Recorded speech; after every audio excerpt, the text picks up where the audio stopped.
తమిళనాడు రాజకీయాల్లో సంచలన పరిణామాలు చోటు చేసుకుంటున్నాయి. సినీ నటుడు విజయ్ నేతృత్వంలోని టీవీకే పార్టీకి మద్దతిచ్చే విషయంలో ప్రధాన ప్రతిపక్షం అన్నా డీఎంకేలో కీలక మార్పులు కనిపిస్తున్నాయి. కొత్తగా ఎన్నికైన మెజార్టీ అన్నా డీఎంకేకే ఎమ్మెల్యేలు విజయ్ ప్రభుత్వానికి మద్దతు ఇవ్వాలని తమ పార్టీ అధిష్టానాన్ని కోరడం ఇప్పుడు హాట్ టాపిక్ గా మారింది. ఈ నేపథ్యంలో అన్నా డీఎంకేలో ముస్లిం ఏర్పడినట్టుగా సమాచారం. ఏఐఐడిఎంకే అధ్యక్షులు పళనిస్వామి జలకిచ్చేందుకు ఎమ్మెల్యేలు రెడీ అయినట్టుగా సమాచారం. దాదాపు 40 మంది ఎమ్మెల్యేలు విజయ్ కు మద్దతు ఇవ్వడానికి సిద్ధంగా ఉన్నారంటూ సమాచారం అందుతుంది. దీంతో పళనిస్వామి ఎమ్మెల్యేలతో సమావేశాన్ని రద్దు చేసుకున్నారు. ప్రస్తుతం అన్నా డీఎంకేలో మొత్తం 47 మంది ఎమ్మెల్యేలు ఉన్నారు. ఇదే అంశానికి సంబంధించిన పూర్తి అప్డేట్స్ మా కరెస్పాండెంట్ మురళిని అడిగి తెలుసుకుందాం. మురళి, తమిళనాడు రాజకీయాలు చకచక మారిపోతున్నాయి. ప్రతి పార్టీలోనూ ఊహించని కదలిక మొదలవుతోంది.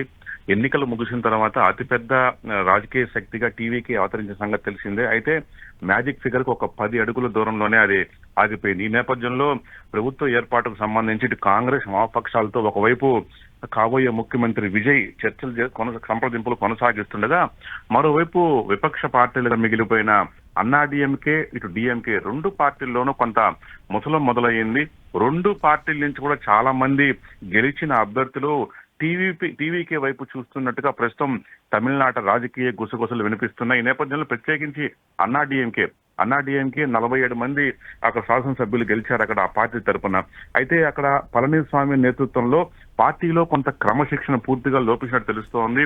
ఎందుకంటే జయలలిత మరణం తర్వాత ఆ పార్టీ చుక్కాన్ లేని నావలా తయారైంది. పళనిస్వామి పూర్తిగా గట్టలేకపోయాడు. చివరకు పన్నీర్ సెల్వం లాంటి నేతలు కూడా అన్నా డీఎంకే వదిలేసి డీఎంకేలో చేరిన సంగతి కూడా తెలిసింది. ఈ నేపథ్యంలో గెలిచిన ఎమ్మెల్యేల్లో కొంతమంది దాదాపు ఒక 10-15 మంది లేదా అంతకంటే ఎక్కువ మంది టీవీకే పార్టీ వైపు చూస్తున్నట్టుగా ప్రచారం జరుగుతోంది. నిజానికి ఇది అన్నా డీఎంకే సమావేశాన్ని, ఆయన అత్యవసర సమావేశాన్ని ఏర్పాటుకు పళనిస్వామి పిలిపించినప్పటికీ చాలా మంది రామును తెగే చెప్పడంతో చివరి నిమిషంలో సమావేశాన్ని పళనిస్వామి రద్దు చేసుకున్నారు. ఇందుకు ప్రధాన కారణం చాలా మంది గెలిచిన అన్నా డీఎంకే ఎమ్మెల్యేలు విజయ్ పార్టీలోకి వెళ్లాలని ఆసక్తి ఉన్నారు, ఆయనకు మద్దతు పలకాలని ఆసక్తి చూపిస్తున్నారు.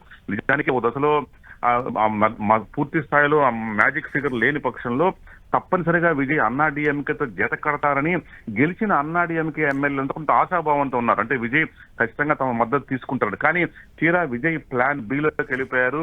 డీఎంకే, అన్నా డీఎంకే, బీజేపీ ఈ 3 పార్టీలను పక్కన పెట్టి చిన్న పార్టీలతో జతకట్టి ప్రభుత్వాన్ని ఏర్పాటు చేయాలని దాదాపుగా నిర్ణయానికి వచ్చారు. ఈ నిర్ణయం గెలిచిన అన్నా డీఎంకే ఎమ్మెల్యే